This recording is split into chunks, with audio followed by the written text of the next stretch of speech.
Hello friends, मैं हूं सन्मय प्रकाश और आपका स्वागत है यूट्यूब चैनल सरकारी जॉब न्यूज़ में। कई महत्वपूर्ण टॉपिक हैं आपके एग्जामिनेशन के लिए। एशिया का पहला वर्टिकल लिफ्ट रेलवे समुद्री पुल, उसका उद्घाटन किया गया है, इसके बारे में जानेंगे। अमेरिका में एक अलग स्थिति हो गई है, वहां पर हैंड्स ऑफ प्रदर्शन हो रहे हैं। पूरे अमेरिका में 50 राज्य हैं, वहाँ सभी राज्यों में ये स्थिति देखने को मिल रही है। ये क्या है और ट्रंप से इतनी जल्दी नाराज़ क्यों हो गए? अभी अभी तो वो राष्ट्रपति बने हैं, तो ये जानेंगे। ट्रंप के अलावा उनके जो सहयोगी हैं मस्क, उसके खिलाफ भी बड़ा भारी रोष है वहाँ पर। और भी कई सारे प्रश्न हैं, सब पर चर्चा करेंगे। दोस्तों शुरू करते हैं। और हाँ, ये जनवरी से लेकर मार्च तक का मैराथन वीडियो अवेलेबल है, आ चुका है, लाइव चला था। तो अगर आपने नहीं देखा तो ज़रूर देखिएगा। इस वीडियो के डिस्क्रिप्शन में मैंने लिंक भी दे दिया है इसका। ओके, आप यूट्यूब चैनल सरकारी जॉब न्यूज़ पर भी इसको देख सकते हैं सर्च करके। तो शुरू करते हैं दोस्तों, और पहला क्वेश्चन लेते हैं, बहुत ही महत्वपूर्ण। भारत का पहला वर्टिकल या कहें एशिया का पहला वर्टिकल लिफ्ट रेलवे समुद्री पुल, इसको न्यू पंबन ब्रिज भी कहेंगे। तो ये कहाँ पर स्थित है, जिसका उद्घाटन प्राइम मिनिस्टर नरेंद्र मोदी ने किया है? कब? 6 अप्रैल को। आंसर का रामेश्वरम में, ठीक है, तमिलनाडु में है। ये वर्टिकल लिफ्ट रेलवे समुद्री पुल है, उद्घाटन 6 अप्रैल को किया गया है। कुछ पॉइंट देख लेते हैं। लागत टोटल जो आई है ना, वो 700 करोड़ रुपए है टोटल लंबाई इसकी पूरे स्ट्रक्चर की। एक तो पंबन ब्रिज है, उसके साथ साथ जो पुल है उसकी लंबाई 2.08 किलोमीटर। लेकिन सिर्फ अगर पंबन ब्रिज की बात करेंगे, जो ये हिस्सा वाला देख रहे हैं आप, यहाँ वाला ये, तो इसकी लागत आई है 535 करोड़ रुपए। और ये वीडियो भी देखिए, जब उद्घाटन किया प्राइम मिनिस्टर नरेंद्र मोदी ने, उस समय का दिखा रहे हैं हम। ये है पंबन ब्रिज जिसका उद्घाटन किया प्राइम मिनिस्टर नरेंद्र मोदी ने। और ये इस तरह से ऊपर उठ जाता है ताकि समुद्री जो जहाज़ है ना, उनको अगर गुजरना है तो वो आ सके, ठीक है। बाकी पर ट्रेन चलती है और ये इस तरह से ऊपर उठ जाता है। ओके, तो यहाँ इसके पास में 3 पुल हैं। एक है जो सड़क पुल, यानी उस पर जो कार बस ये सब चलती हैं। दूसरा है पुराना पंबन ब्रिज, जो कि 2022 से इनएक्टिव था क्योंकि जंग लग गया था, खतरे थे। और फिर ये नया पंबन ब्रिज बनाया गया है इस तरीके से, तो आप वहाँ से गुजर सकते हैं ट्रेन के ज़रिए। और अगर किसी जहाज़ को जाना है तो ये ऊपर उठ जाएगा और फिर पंबन ब्रिज वो सपोर्ट कर देगा, ठीक है।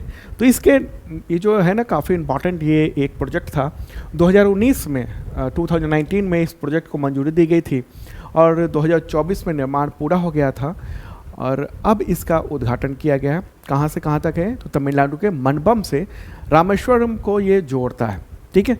तो महत्वपूर्ण बात है ये ब्रिज, और ये जंग रोधी पुल है, ब्रिज है, स्टील से बना हुआ है और इस पर पॉलीसिलिलोसेन कास्टिंग की गई, कोटिंग की गई है उस पर, ठीक है। और इसकी वजह से ये जंग और समुद्री नमकीन पानी है ना, उससे बचा रहता है। ओके, पुराना वाला जो पुल था ना, पुराना वाला पुल एक बार मैं कहाँ दिखाऊं, ये वाला जो उठ रहा है ना इधर वाला, जिसमें मैंने बताया ना 3 पुल है वहाँ पर पास में। एक तो सड़क पुल है, ओके, दूसरा ही ये पंबन ब्रिज पुराना वाला, एक नया पंबन ब्रिज ये वाला हो गया है। तो पुराना वाला है ना, वो जंग की वजह से ख़राब हो गया था और ख़तरा था कि पलट ना जाए, तो इसकी वजह से रेल कनेक्टिविटी ख़त्म हो गई थी मंडपम से रामेश्वरम तक। लेकिन अब ये फिर से शुरू कर दिया गया है, नया बना दिया गया, ठीक है। क्यों महत्वपूर्ण है ये? तो रामायण के अनुसार राम सेतु का निर्माण रामेश्वरम के पास धनुषकोडी से शुरू हुआ था और इसी वजह से ये आस्था के नज़रिए से भी बहुत ही महत्वपूर्ण है, ठीक है। तो ये एक इम्पॉर्टेंट ये चीज़ है। पुराना भी यहाँ पर जो पंबन ब्रिज था वो अंग्रेज़ों ने बनाया था। ये वाला हिस्सा, इधर वाला जो ऐसे उठ रहा है, ठीक है, ब्रिटिश शासन के दौरान 1850 में भारत और श्रीलंका को जोड़ने के लिए समुद्री मार्ग बनाने की योजना थी। और इसके लिए पाल्क स्ट्रेट जो है ना, सेतु समुद्रम कहिए, तो वहाँ पर एक नहर बनाने की का भी विचार था। और हालांकि आर्थिक और पर्यावरणीय कारणों की वजह से उस समय छोड़ दिया था। बाद में फिर ब्रिटिशर्स ने पंबन ब्रिज बनाया, जो कि मनपम और पंबन द्वीप को जोड़ेगा रामेश्वरम तक, और फिर उसके बाद फिर कोलंबो तक, धनुषकोडी से कोलंबो तक फेरी के जरिए यानी नाव के जरिए कनेक्ट किया था अंग्रेज़ों ने, ठीक है। तो पुराना वाला जो पुल है ना, उस पर जो है ना 1914 में पुराने पंबन ब्रिज पर रेल सेवा शुरू हुई थी, और लेकिन वो ख़राब हो गया था जंग लगने की वजह से। लेकिन अब नया पंबन ब्रिज ये बना दिया गया है भारत सरकार के द्वारा, ठीक है। अच्छा, पुराना वाला जो पाम्बन ब्रिज था ना, वो एक बार चक्रवात की वजह से बर्बाद भी हो गया था।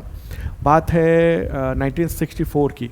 उस समय 240 किलोमीटर प्रति घंटे की रफ्तार से चक्रवात आया था और ब्रिज बहुत नुकसान हो गया था। एक ट्रेन भी गुजर रही थी, वो पलट गई थी समुद्र में और उससे करीब 150 लोगों की मौत हो गई थी। तो तबाही हुई, लेकिन उसके बाद फिर से चालू कर दिया गया था। उस वक्त तो उतना सैटेलाइट वगैरह की व्यवस्था नहीं थी जिसकी वजह से हमें पहले ही चक्रवात का पता चल जाए, लेकिन अब तो हमारे पास बहुत सारी सुविधाएं हैं, तकनीक है, तो चक्रवात का पहले ही पता चल सकता है और ये चक्रवात को भी झेल सकता है। इसमें बहुत सारे सेंसर भी लगे हुए हैं। अगर समुद्र का पानी बहुत ज़्यादा, ठीक है, हाई टाइड हो रहा है अगर समुद्र में, तो फिर ये काम नहीं करेगा, इसको रोक दिया जाएगा। तो ये सब चीज़ें हैं महत्वपूर्ण, ठीक है। चलिए अब आगे बढ़ते हैं, अगला क्वेश्चन लेते हैं। और हाँ, इसका जो पीडीएफ है ना इस वीडियो का, वो अवेलेबल है हिंदी और इंग्लिश दोनों लैंग्वेज में। इस वीडियो के डिस्क्रिप्शन में आप चेक कर लेना, ओके, लिंक मिल जाएगा आपको।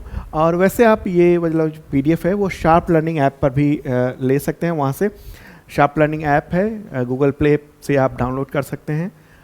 बहुत सारे स्टूडेंट ने डाउनलोड किया हुआ। एक है स्पीसीज मेंबरशिप प्लान जो कि तमाम एग्जामिनेशंस में काम आएगा आपके, और दूसरा है बेसिक मेंबरशिप प्लान जो कि एसएससी, टीचर, रेलवे, पुलिस, इन सब के लेवल का है। तो इस सब के ज़रिए पिछले 2 सालों के कंटेंट मिल जाते हैं करंट अफेयर्स के, और अगले 1 साल तक अपडेट मिलता रहता है। वीडियो, टेस्ट, पीडीएफ, ये सब कुछ होता है। पीडीएफ कई तरह के होते हैं, वन लाइनर, एमसीक्यू नोट्स होता है, वीकली, मंथली, क्वार्टरली, ईयरली, ये सब कुछ होता है। और संबंधित एग्जामिनेशन का टेस्ट सीरीज भी फुल मिल जाते हैं आपको, ठीक है। तो देख सकते हैं आप, आपके एग्जामिनेशन बहुत काम आएगा। बहुत मामूली सा प्राइस है इसका। और इसके अलावा भी कई सारे बैचेज चल रहे हैं, जिनको लेना हो ले सकते हैं। जैसे बिहार सिपाही का बैच चल रहा है बहुत ही मामूली सा प्राइस में, यूपी पुलिस कांस्टेबल का चल रहा है, एसआई का बस लॉन्च होने वाला है, 1 दिन में लॉन्च हो जाएगा एसआई का भी। रेलवे ग्रुप डी का बैच चल रहा है शानदार ढंग से। राजस्थान चतुर्थ श्रेणी कर्मचारी भर्ती जो है, बम्पर वैकेंसी है, 53,000 से ज़्यादा, उसके लिए बैच चल रहे हैं शानदार। दिल्ली पुलिस, उसका जो आने वाला है वैकेंसी, उसकी तैयारी चल रही है, बैच चल रहा है शानदार ढंग से। बीपीएससी 71st बीपीएससी के लिए ये जीएस फाउंडेशन बैच 4 चल रहा है, और इसके ज़रिए शानदार तैयारी कराई जा रही है। पूरी टीम हमारी है, और पिछले 3 बैच शानदार ढंग से चले, और हालांकि अभी ये भी फुल होने वाला है बैच, तो ज्वाइन कर सकते हैं अगर आपने अब तक नहीं किया है तो। और आपको बताऊं कि यूपी पीसीएस का भी बैच चल रहा है प्रीलिम्स के लिए। अगला क्वेश्चन लेते हैं, और दोस्तों पसंद आए तो लाइक बटन दबा देना, यही शानदार बात होगी बस। क्वेश्चन होगा, किस देश के राष्ट्रपति और उनके सहयोगी के खिलाफ वहाँ के 50 राज्यों में हैंड्स ऑफ नामक बड़े पैमाने पर विरोध प्रदर्शन हुए, चल भी रहे हैं? आंसर क्या होगा? America, USA. और ये न्यूज़ देख रहे हैं, hands off protest, thousands rally against Trump and Musk across US. पूरे अमेरिका में ये चल रहा है। द हिंदू की खबर है। द हिंदू का ही बिजनेस लाइन देखिए कि hands off protest sweep 50 states. तो ये ट्रंप के खिलाफ अभी तो कुछ वक्त पहले वो राष्ट्रपति बने, और हैंड्स ऑफ नामक बड़े पैमाने पर विरोध प्रदर्शन हो रहा है, और ये इस तरह के तख्तियाँ लेकर चल रहे हैं लोग। हैंड्स ऑफ का क्या मतलब होता है?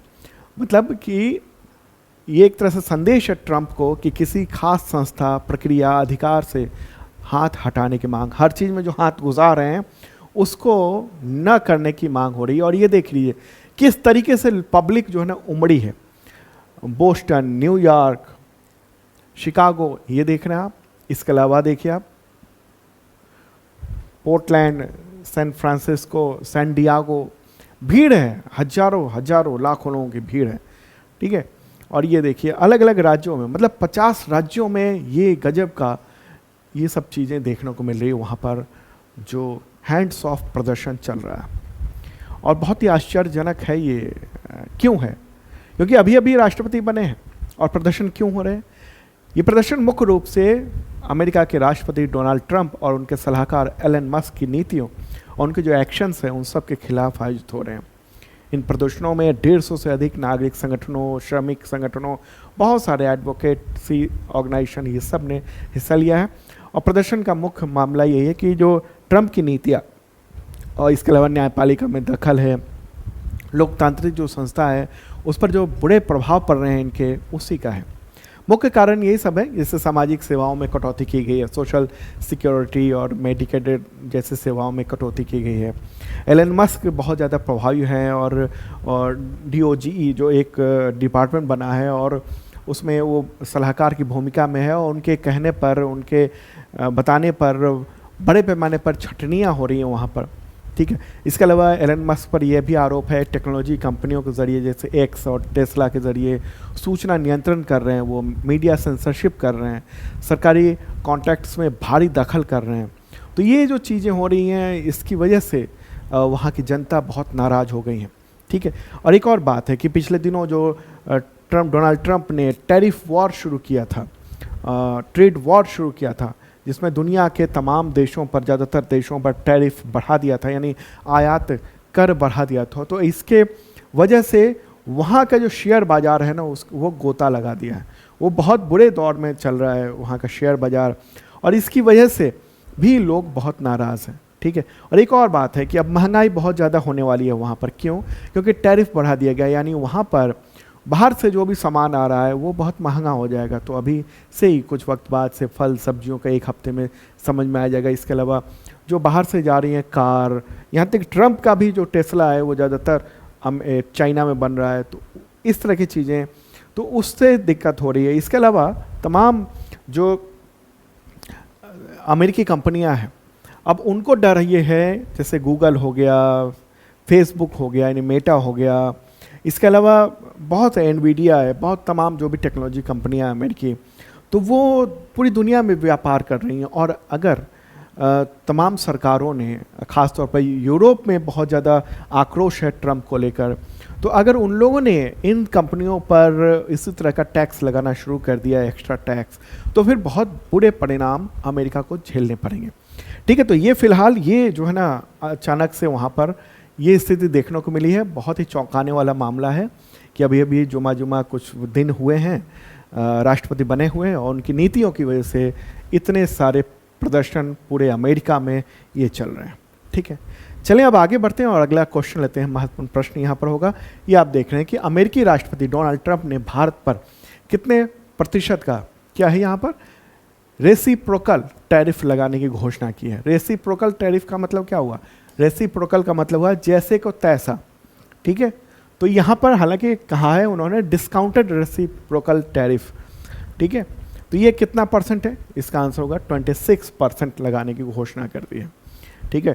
तो ये घोषणा 2 अप्रैल को की अमेरिकी राष्ट्रपति डोनाल्ड ट्रंप ने, और ये इस तरह से वो लेकर आए एक पूरा कटआउट कहिए, और ये दिखाया उन्होंने, उसमें भारत का यहाँ पर स्थान आप देख रहे हैं, ठीक है। उनका ये कहना है कि एवरेज में करीब 52% टैरिफ लगता है भारत में अमेरिकी सामान पर, और हम आधा लगा रहे हैं, डिस्काउंटेड लगा रहे हैं, और ये अमेरिका का कहना है, ट्रंप का कहना है, और 26% जो है ना वो टैरिफ रहेगा पूरे सामानों पर, ओके।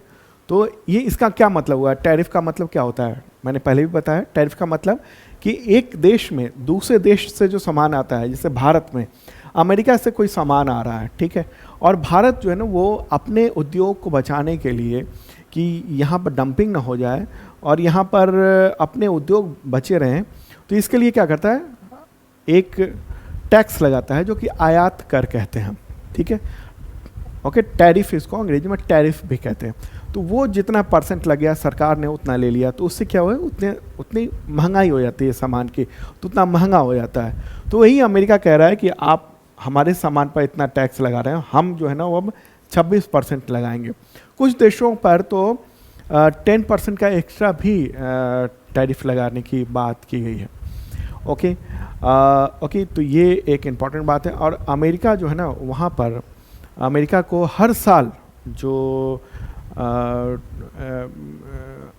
व्यापार घाटा होता है बड़े पैमाने पर, ठीक है, दुनिया भर से जो व्यापार होता है अमेरिका जो करता है उसमें $1.2 ट्रिलियन का व्यापार घाटा है।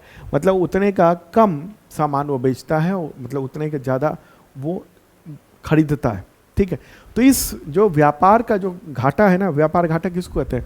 उस अंतर को कहते हैं जो कि किस देश के द्वारा निर्यात की जाने वाली वस्तु और आयात की जाने वाली वस्तुओं के बीच में जो अंतर हुआ वो है। तो अमेरिका तो बड़े पैमाने पर व्यापार घाटे में है, लेकिन वो अपनी अक्सर अभी तक क्या होता रहा है, इस व्यापार घाटे को और इस तमाम जो कमियां हैं उसको वो डॉलर छपाई करके छाप के वो पूरा कर लिया करता था। लेकिन ट्रंप जब से आए हैं उनका कहना था कि नहीं, हम तो व्यापार घाटा को कम करेंगे। ठीक है, अब डॉलर वो छाप लेता था, उससे बहुत ज़्यादा उसको नुकसान नहीं होता था, क्योंकि दुनिया भर में डॉलर की डिमांड होती है, दुनिया भर में डॉलर से ही ज़्यादातर व्यापार होता है। जैसे भारत ही अगर क्रूड ऑयल खरीद रहा है या कुछ खरीद रहा है तो ज़्यादातर जो चीज़ें हैं वो डॉलर से ही पेमेंट करना होता है भारत को। तो इसलिए दुनिया भर में डॉलर की डिमांड होती है। इस वजह से ये अगर कितना भी छाप ले उससे अमेरिकी अर्थव्यवस्था को बहुत नुकसान नहीं होता। लेकिन भारत अगर बहुत ज़्यादा नोट छाप ले, रुपए छाप ले, तो उससे महंगाई बढ़ सकती है भारत में। ठीक है, इन्फ्लेशन बढ़ सकता है, डिमांड एंड सप्लाई का अंतर हो सकता है। तो ये एक महत्वपूर्ण बात रही जो आपने चीज़ों को समझ लिया। ठीक है, तो ये अलग अलग देशों के लिए है, ख़ासतौर पे इसको लेकर यूरोपीय देश बहुत नाराज़ हैं। यूरोप को लगता है कि वो उसका साथी था और आज ट्रंप जो है ना वो एक तरह से अकेला छोड़ दे रहा है। ठीक है, और इस रेसिप्रोकल टैरिफ को लेकर डोनाल्ड ट्रंप के जो सहयोगी हैं एलन मस्क, वो भी असहज हैं और उन्होंने कहा है अभी हाल ही में बयान जारी करके कि ऐसा होना चाहिए कि ट्रेड वॉर की स्थिति नहीं होनी चाहिए, क्योंकि एक तरह से उनको भी समझ में आ रहा है मस्क को कि उनकी जो कारें हैं वो महंगी हो सकती हैं दुनिया के अलग अलग देशों में, तो उनका व्यापार उसको नुकसान हो सकता है। ठीक है, तो ये एक इम्पॉर्टेंट बात है। इससे से रिलेटेड एक और क्वेश्चन ले लेते हैं हम लोग। प्रश्न होगा कि अमेरिका ने 2 अप्रैल 2025 को कौन सा दिवस घोषित किया है? आंसर होगा मुक्ति दिवस, यानी लिबरेशन डे। जो टैरिफ वॉर शुरू कर दिया ना, रेसिप्रोकल टैरिफ जो लगाया है, तो उसी को कहा इन्होंने, ट्रंप ने, कि ये अब लिबरेशन डे के रूप में माना जाएगा।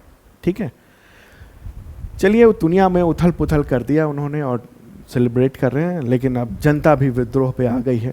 हालांकि अब आप पूछ सकते हैं कि अमेरिका में जो अभी 50 राज्यों में जो विरोध प्रदर्शन चल रहे हैं उसका क्या असर होगा? बहुत ज़्यादा असर नहीं होने वाला है, मुझे जैसा लगता है, क्योंकि अब वो 4 साल के लिए तो राष्ट्रपति है ना, 4 साल तक तो उनको कोई हटा नहीं सकता है।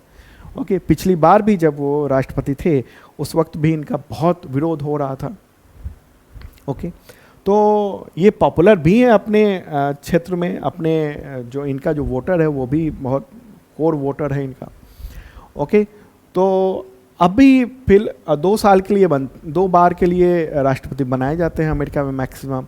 हालांकि ये कह रहे हैं हम तीसरी बार बनेंगे, लेकिन अभी तक कोई ऐसा मतलब संवैधानिक व्यवस्था है नहीं, तो बहुत ज़्यादा इनको उससे अभी फ़िलहाल बड़े पैमाने पर प्रदर्शन के बावजूद कुछ खास असर नहीं होगा, फिलहाल के लिए नहीं होगा। लेकिन ये है, प्रेशर तो पड़ेगा ही इन पर कि भाई आप अपनी नीतियों में बदलाव करें वहाँ की जनता के प्रेशर की वजह से। ठीक है, तो देखते हैं आगे क्या होता है, जो भी होगा आपको अपडेट तो मैं करूँगा ही।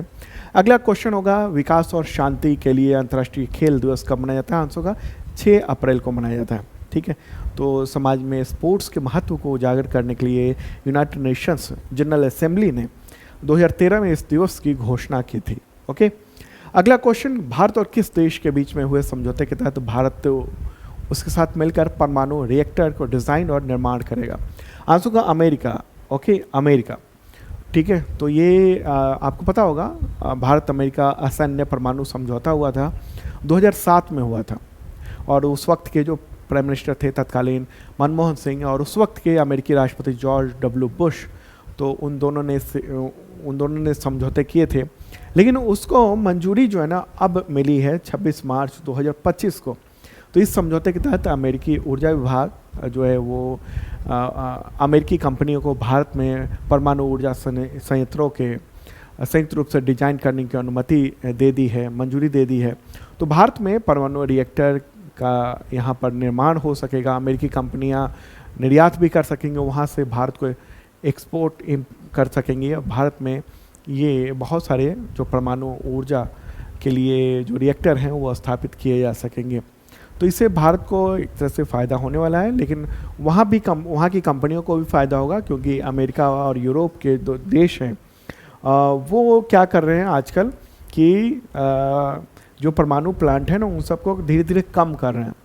ठीक है, वो लोग रिन्यूएबल एनर्जी की ओर जा रहे हैं, भारत भी रिन्यूएबल एनर्जी की ओर जा रहा है, लेकिन इस ओर भी जा रहा है, परमाणु ऊर्जा को लेकर भी जा रहा है। तो अब वहाँ से तकनीक जो है ना वो मिलेंगी और यहाँ डिज़ाइन वगैरह भी हो सकेगा। ठीक है, इंपॉर्टेंट बात रही। अगला क्वेश्चन लेते हैं, राष्ट्रीय समुद्री विरासत दिवस कब मनाया जाता है? तो 5 अप्रैल को मनाया जाता है। ठीक है, तो ये जो समुद्री व्यापार है, यातायात है, उसको लेकर जागरूकता के लिए। और क्यों मनाया जाता है? क्योंकि 5 अप्रैल 1919 को 1919 को Scindia steam navigation private limited का पहला स्टीम इंजन, क्या नाम था उसका? स्टीम इंजन शिप, और उसका नाम था SS लॉयल्टी। तो मुंबई से लंदन के लिए यात्रा पर गया था पहली बार वो उस समय, तो इसीलिए ये दिवस मनाया जाता है। ठीक है, अगला क्वेश्चन, अंतर्राष्ट्रीय खदान जागरूकता और खनन कार्य सहायता दिवस कब मनाया जाता है? तो वह है 4 अप्रैल को। लोगों को लैंड माइंस की वजह से जो खतरे होते हैं उसके प्रति जागरूकता के लिए, उनके स्वास्थ्य संबंधित समस्याएं जो होती हैं उसको लेकर जो जागरूकता होनी चाहिए, उसके लिए दिवस मनाया जाता है। ठीक है, तो ये दिवस जो है ना वो 4 अप्रैल को घोषित है और 2005 में यूनाइटेड नेशंस जनरल असेंबली ने, UNGA ने इस दिवस को मनाए जाने की घोषणा की थी। ठीक है, अगला क्वेश्चन लेते हैं, एशियाई क्रिकेट परिषद का नया अध्यक्ष कौन बन गया है? आंसर का मोहसिन किदवई, ये पाकिस्तान क्रिकेट बोर्ड के अध्यक्ष हैं और वहाँ के गृह मंत्री भी हैं।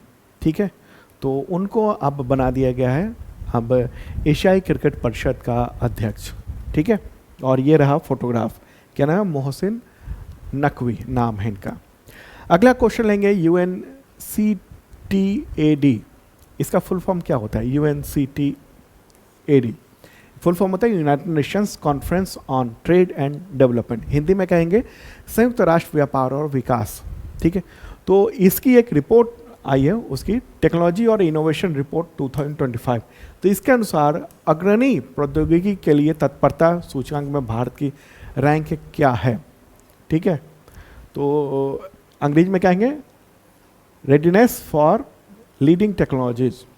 इसका आंसर क्या होगा? इसका आंसर होगा 36वां रैंक भारत की है। और ये न्यूज़ देख रहे हैं 170 देशों में भारत की रैंक 36 आई है, इंडियन एक्सप्रेस में न्यूज़ देख रहे हैं। ओके, तो इस रिपोर्ट का उद्देश्य ये है कि जो अग्रणी और जो उभरती हुई जो टेक्नोलॉजीज़ हैं उसको अपनाने में जो दुनिया के देश कितनी आगे से आगे बढ़ रहे हैं उसके लिए।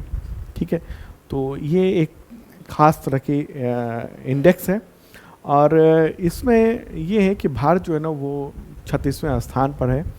हालांकि AI के निवेश में, आर्टिफिशियल इंटेलिजेंस के निवेश में भारत वैश्विक स्तर पर 10वां स्थान रखता है।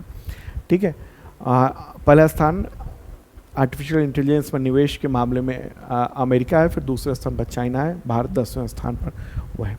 इसमें अलग अलग तरह के, जैसे कौशल विकास के क्षेत्र में 113वां स्थान है, रिसर्च और डेवलपमेंट गतिविधियों में रैंक 3 है। ओके, तो ये चीज़ें हैं।